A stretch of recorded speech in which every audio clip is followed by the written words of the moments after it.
ओम श्री परमात्मने नमः। अथ हरिवंश पुराण हरिवंश पर्व द्वितीयोऽध्यायः। स्वयंभू मनु के वंश और दक्ष प्रजापति की उत्पत्ति का वर्णन। वैशंपायन उवाच। सस्रष्टा सुप्रजास्वेव आपवो वै प्रजापतिः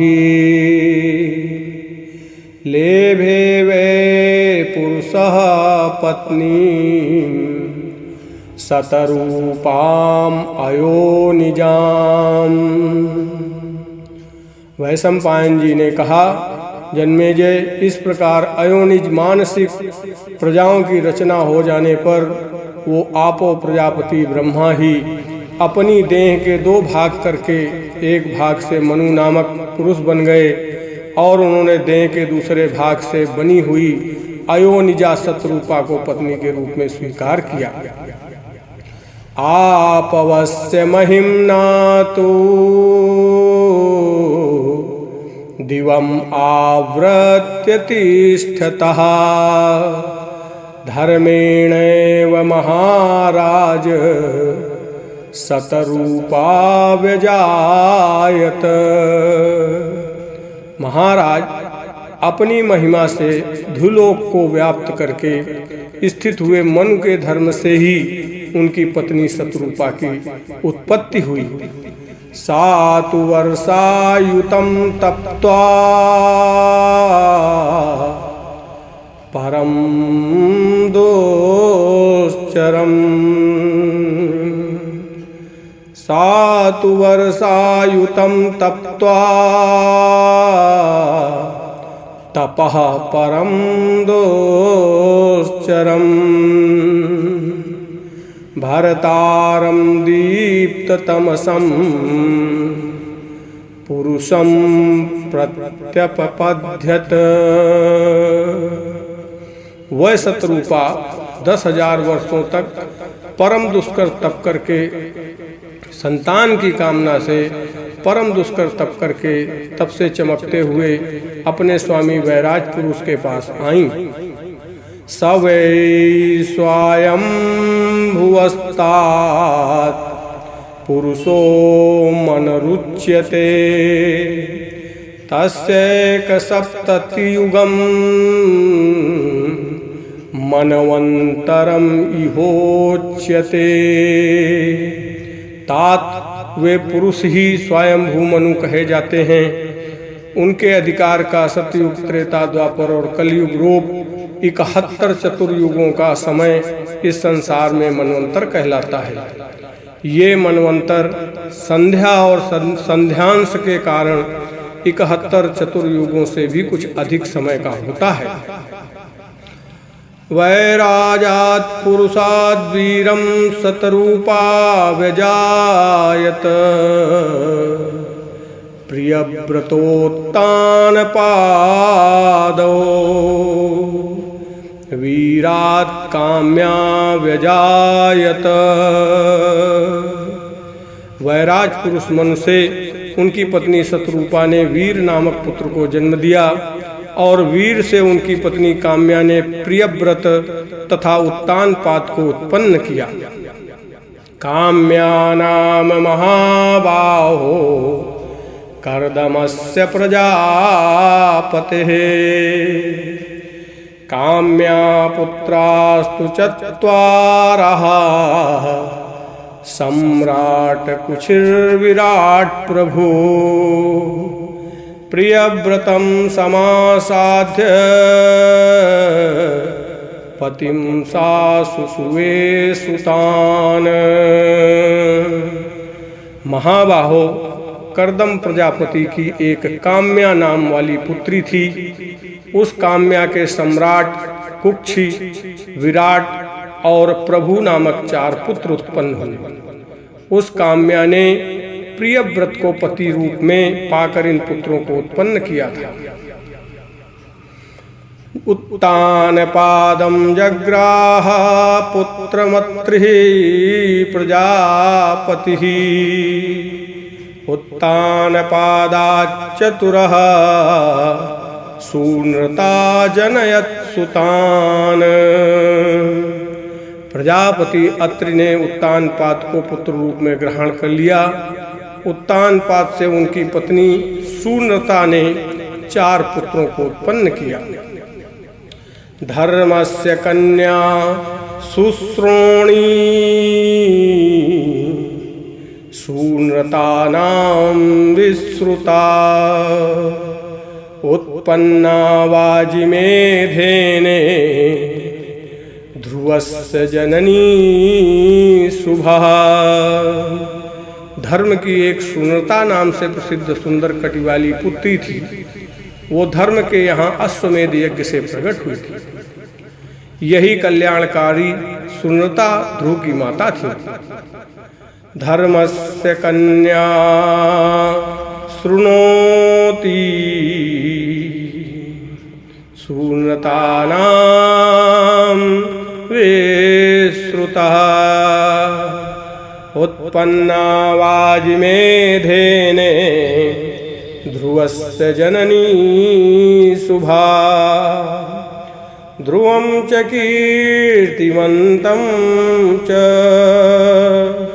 शिवं शान्तमयस्पतिम् उत्तानपादो जनयत सूनृतायां प्रजापतिः।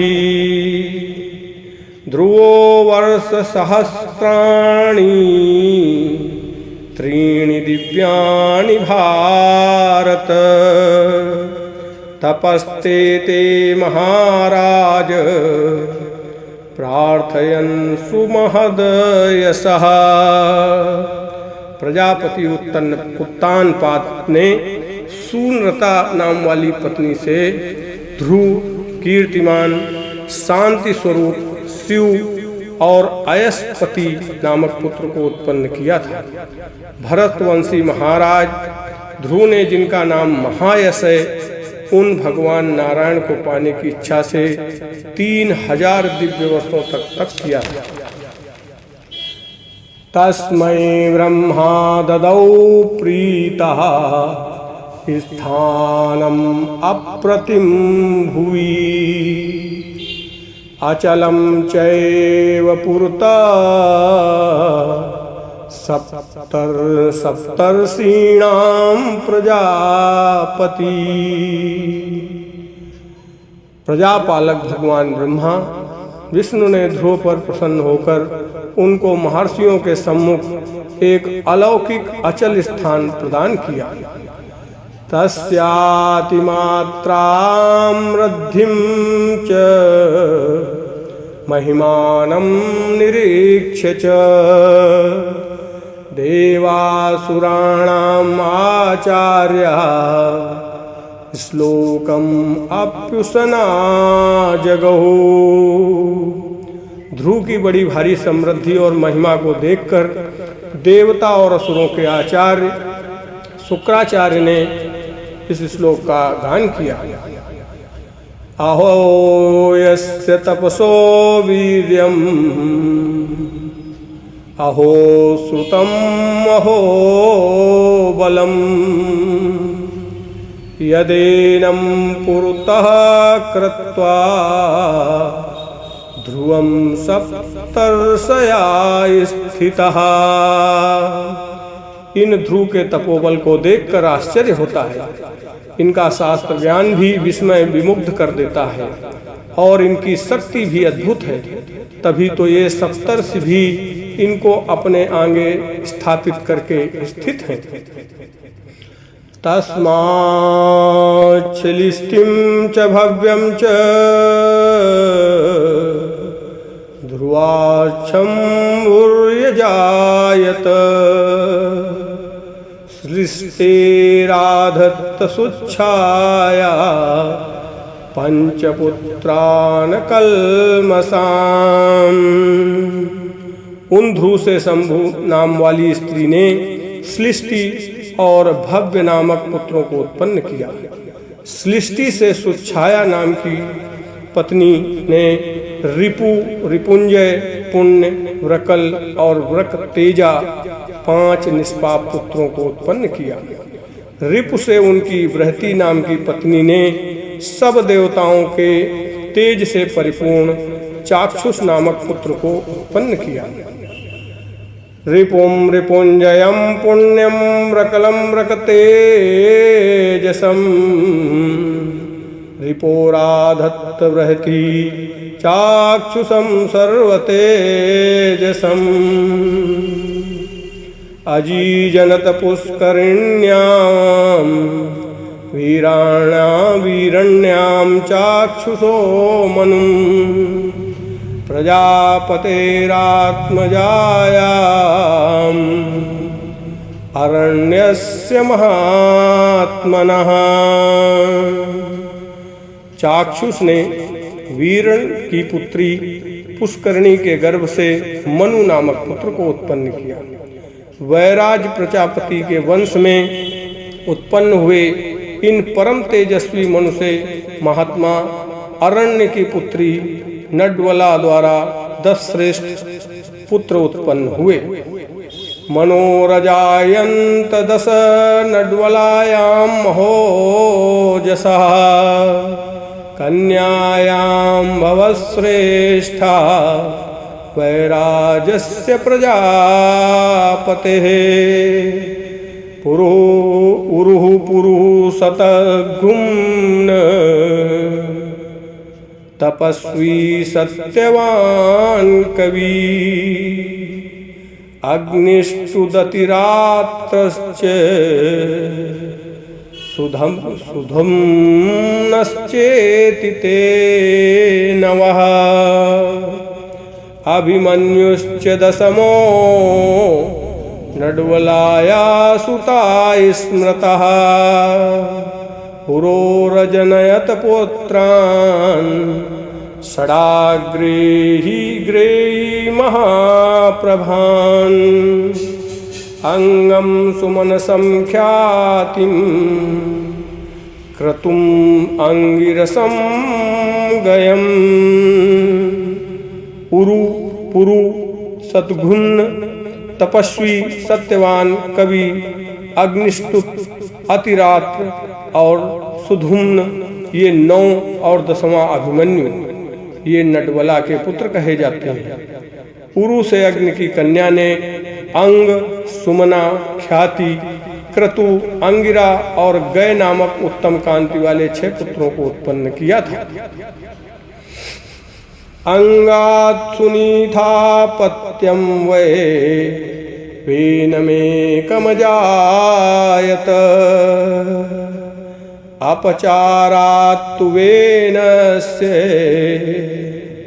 प्रकोपात्सु महानभूत प्रजार्थं ऋषयो यस्य ममन्थुर्दक्षिणं करम् वेनस्य पाणौ मथिते बभूव मुनिभिः पृथु। अंग से मृत्यु की पुत्री सुनीता ने वेन नामक एक पुत्र को उत्पन्न किया था। वेन अत्याचारी था, देवता धर्म आदि से द्रोह रखता था, अतएव ऋषियों को उस पर बड़ा क्रोध आया। ऋषियों के कोप से नष्ट हुए वेन के दाहिने हाथ को मुनियों ने संतान उत्पन्न करने के लिए मथा। तब मुनियों के मथे हुए वेन के दाहिने हाथ से पृथु की उत्पत्ति हुई। तम दृष्ट्वा ऋषया प्राहुर एष वै मुदिता प्रजः करिष्यति महातेजा यशस्य प्राप्स्यते महत् सधन्वी कवची खड्गी तेजसा निर्दहन्निव पृथुर्वैन्यस्तदा चेमां ररक्ष क्षत्रपूर्वजः। ऋषियों ने उसको देखकर कहा, ये पृथु प्रजाओं को प्रसन्न करेगा और इस महा तेजस्वी को उत्तम यश की प्राप्ति होगी। तब वे क्षत्रिय जाति में प्रथम उत्पन्न हुए वेन के पुत्र पृथु धनुष, कवच और तलवार धारण कर अपने तेज से डाकू, अधर्मी आदि दुष्ट पुरुषों को भस्मसा करते हुए इस पृथ्वी की रक्षा करने लगे। राजसूयाभिषिक्तानाम्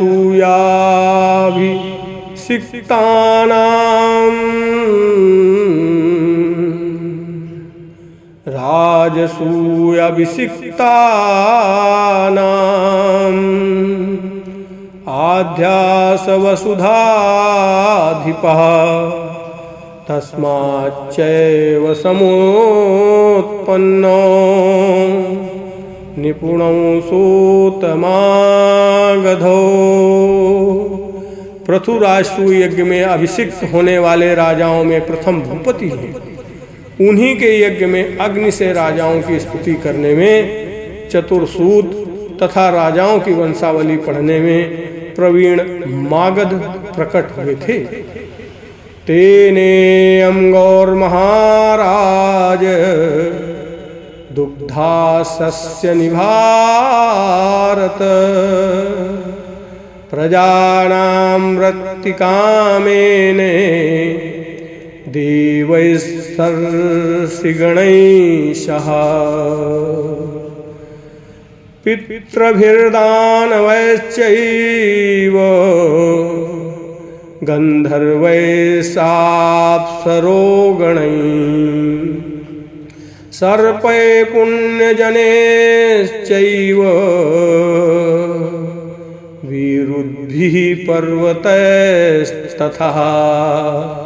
भरतवंशी महाराज प्रजाओं को आजीविका देने की इच्छा वाले पृथु ने देवताओं और ऋषियों की मंडलियों को साथ में ले गौरूपिणी पृथ्वी से आदि सकल वस्तुओं को अन्न से धुआ था। पृथु के समय पितर, दानव, गंधर्व, अप्सरा, सर्प, यक्ष, वृक्ष और पर्वतों ने अपने अपने पात्रों में डूबा था।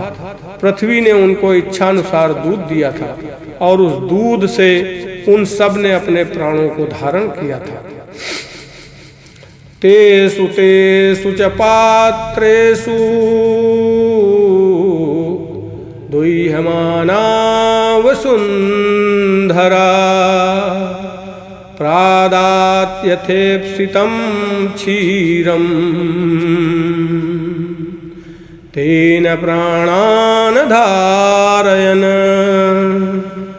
पृथुपुत्रौ तु धर्मज्ञो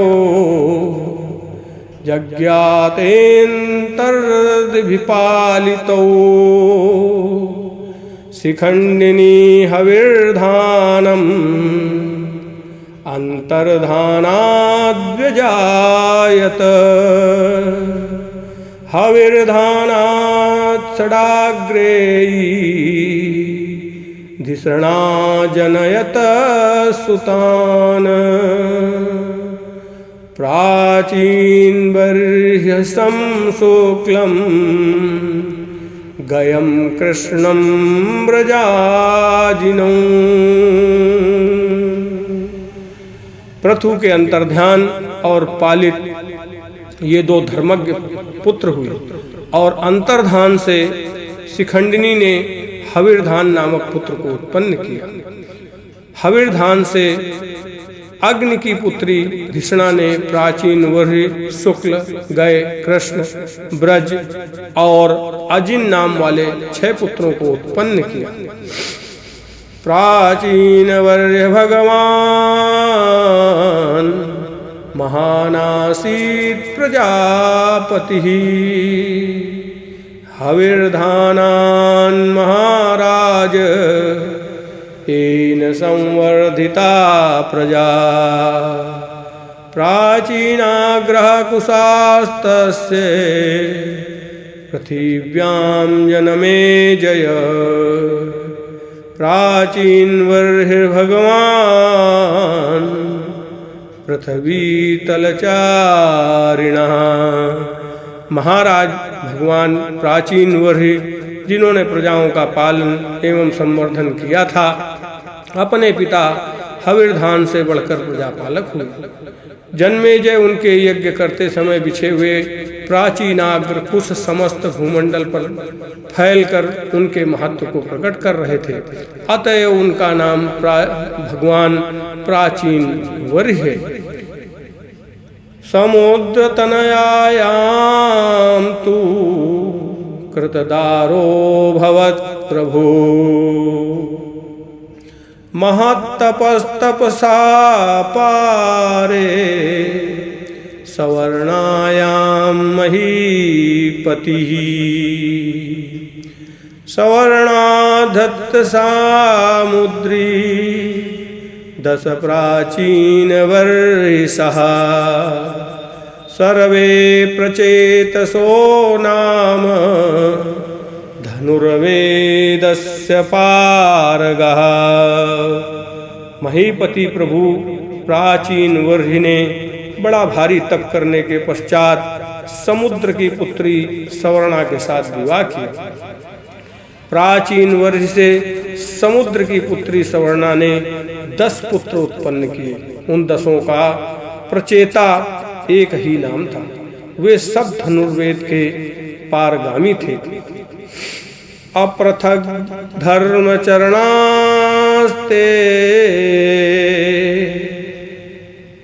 तप्यन्त महातपः, 10 वर्ष सहस्राणि समुद्र सलिले सयः। तपश्चरत्सु पृथिवीं प्रचेतस्सु महीरुहा। अरक्ष्यमाणाम् आवब्रुर्बभूवाथ प्रजाक्षयः। वे सब प्रचेतागण एक साथ समान धर्म कर्म का आचरण करते थे और एक से शील वाले थे। उन्होंने समुद्र के जल में प्रवेश करके 10,000 वर्षों तक बड़ी भारी तपस्या की। जब प्रचेतागण तप कर रहे थे तब आरक्षित पड़ी हुई पृथ्वी को वृक्षों ने चारों ओर से ढक दिया। इससे प्रजाओं का नाश होने लगा। नासकन कन्मारुतो वातुम व्रतम खम भवद्रुमैः। 10 वर्ष सहस्राणि न से कुश्चेष्टितुं प्रजा। तदुपसृत्य तपसा युक्ता सर्वे प्रचेतसः। मुखेभ्यो वायुम् अग्निम् चते सृजजातमन्वयः। 10,000 वर्षों में वृक्षों ने आकाश तक को घेर लिया। तब वायु का चलना बंद हो गया और प्रजाओं का चेष्टा करना, हाथ पैर हिलाना भी बंद होने लगा। अपनी तपस्या ज्ञान दृष्टि से इन सब बातों को जानकर सब प्रचेता इसका उपाय करने के लिए उद्यत हो गए और उन्होंने क्रोध में भरकर अपने मुखों से वायु और अग्नि को प्रकट किया। उन्मूलानथ तान कृत्वा वृक्षान वायुरसोषयत। तान अग्निर्दहद्घोरम् एवं आसीत् द्रुमक्षयः। द्रुमक्षयमथो बुद्ध्वा किञ्चिच्छ्रेष्ठुषु साखिषु। उपगम्याब्रवीदेतान् राजा सोमा प्रजापतीन्। वायु ने वृक्षों को जड़ से उखाड़कर उनको सुखा दिया।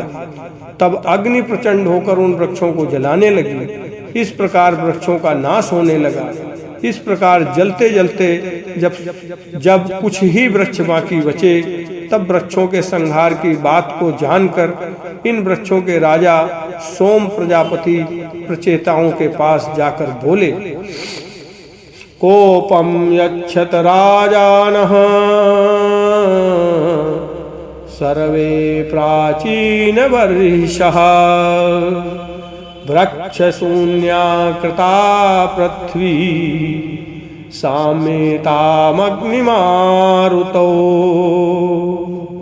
रत्नभूता च कन्येयं वृक्षाणां वरवर्णिनी भविष्यं जानता तत्त्वं धृता गर्भेण वै मयः। प्राचीन वर्ष के पुत्र प्रजेताओं, तुमने तो पृथ्वी को वृक्षों से शून्य ही कर डाला। राजाओं, अब अपने क्रोध को रोको तथा इन अग्नि और पवन को शांत करो। ये वृक्षों की रत्न स्वरूपा सुंदरी कन्या है। मैंने भविष्य के तत्व को जानकर इसे अपने गर्भ में स्थापित कर लिया था। रत्नभूता च कन्येयं वृक्षाणां वरवर्णिनी भविष्यं जानता तत्त्वं धृता गर्भेण वै मया। मारिषाणां कान्येयं वृक्षाणामिति निर्मिता भार्यावोस्तु महाभागा सोमवंश विवर्धिनी युष्माकं तेजसोर्ध्वेन मम चार्धेन तेजसा अस्याम् उत्पत्त्यस्ते पुत्रो दक्षो नाम प्रजापति। ये मारिसा नाम वाली कन्या वृक्षों के वीर अर्थात सारांश से रची गई है। महाभाग, इस सोम वंश की वृद्धि करने वाली वृक्षों की कन्या को तुम भार्या रूप में ग्रहण करो। तुम्हारे और मेरे दोनों के तेज के आधे आधे भाग के द्वारा इस कन्या के गर्भ से एक पुत्र उत्पन्न होगा, जिसका नाम होगा दक्ष प्रजापति। ईमां दग्ध भूयिष्ठां युष्मत्तेजोमयेन वै अग्निनाग्निसमो भूया प्रजा संवर्धयिष्यति। तथा सोमस्य वचनाज जगृहुस्ते प्रचेतसः संहृत्य कोपं रक्षेभ्यः पत्नीं धर्मेण मारिषाम्। मारिषायां ततस्ते वै मनसा गर्भम् आदधू दशभ्यस्तु प्रचेतोभ्यो मारिषायां प्रजापतिः। दक्षो यज्ञे महातेजास् सोमस्यांशेन भारत। तुम्हारे तप रूपी अग्नि से, अग्नि के समान ही प्रतापी वो दक्ष अधिकांश जली हुई इस पृथ्वी पर फिर प्रजाओं की वृद्धि करेगा। चंद्रमा के इस प्रकार कहने पर उन प्रचेताओं ने वृक्षों की ओर से अपने क्रोध को समेट लिया और मारिसा को विवाह रूपी धर्म के द्वारा पत्नी रूप में ग्रहण कर लिया। तदंतर उन प्रचेताओं ने अपने मन से मारिसा में गर्भ स्थापित किया। भरतवंशी राजन, इस प्रकार चंद्रमा के अंश से 10 प्रचेताओं के द्वारा मारिसा के गर्भ से महातेजस्वी दक्ष प्रजापति उत्पन्न हुई। पुत्रानुत्पादयामास सोमवंश विवर्धनान् अचरांश्च चरांश्चैव द्विपदोऽथ चतुष्पदः सदृष्ट्वा मनसा दक्षः पश्चादप्यसृजत् स्त्रियः। तब उन दक्ष प्रजापति ने चंद्रमा के वंश को बढ़ाने वाले पुत्र उत्पन्न किए और स्थावर जंगम 2 पैर वाले 4 पैर वाले रचने योग्य प्राणियों की सृष्टि के लिए मन में विचार कर पीछे स्त्रियों की भी रचना की।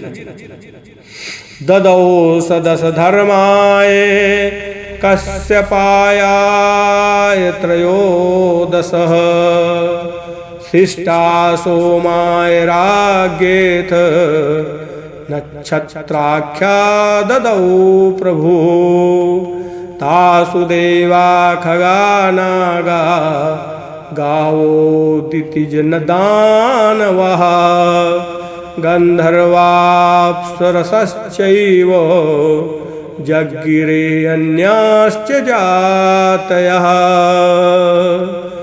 प्रभु दक्ष ने उनमें से 10 कन्याएं धर्म को, 13 कन्याएं कश्यप को और शेष बची हुई नक्षत्र संबंधी नाम वाली 27 कन्याएं राजा चंद्रमा को दी।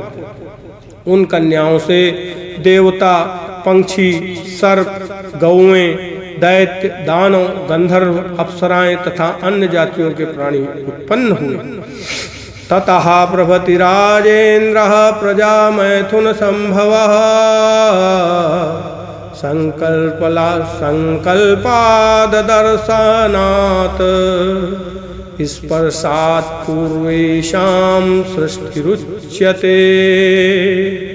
राजेंद्र तभी से प्रजाएं मैथुन द्वारा उत्पन्न होने लगी।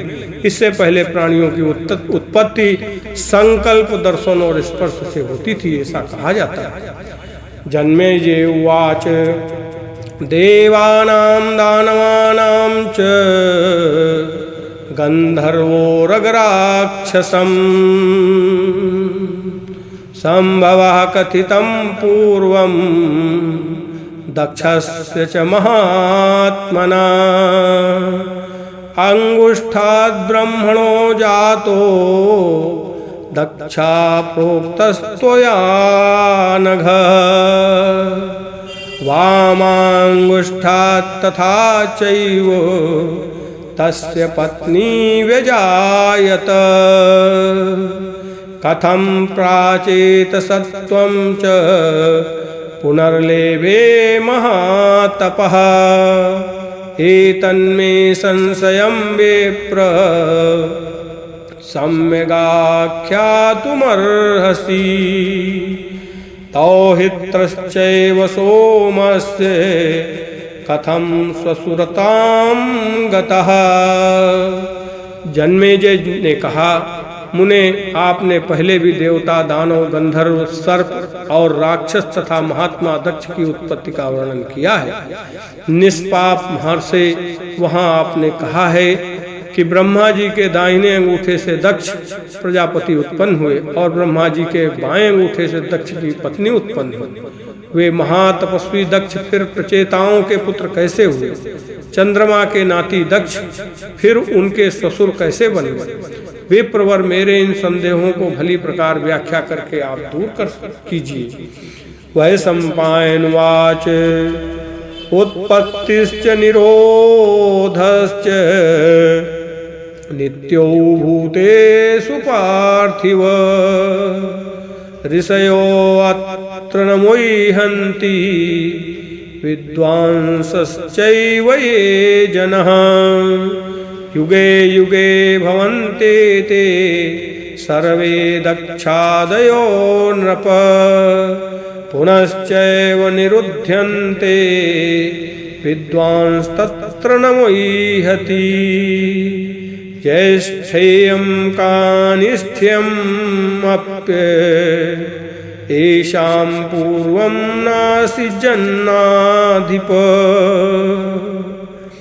तपैव गरीयो भूत् प्रभावश्चैव कारणम्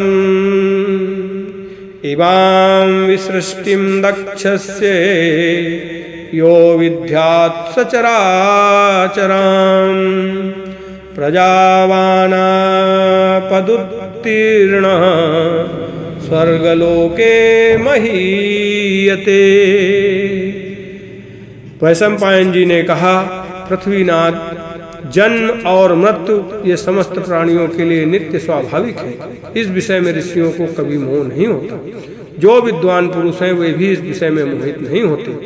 नरेश्वर, ये दक्ष आदि सब लोग प्रत्येक युग में उत्पन्न होते और मरते रहते हैं। अतः विद्वान पुरुष इस विषय में मोह को नहीं प्राप्त होते। राजन, पहले इनमें ज्येष्ठता और कनिष्ठता का अर्थात पहले पीछे उत्पन्न होने का कोई विचार नहीं था।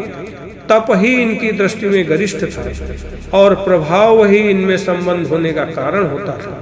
जो मनुष्य चर तथा अचर प्राणियों सहित इस दक्ष प्रजापति की सृष्टि के तत्व को जानता है वो संतानवान होता है और आपत्तियों के पार हो स्वर्गलोक में प्रतिष्ठा पूर्वक रहता है। इति श्री महाभारते खिल भागे हरिवंशे हरिवंश पर्वणि प्रजा सर्गे दक्षोत्पत्ति कथने द्वितीयो अध्यायः।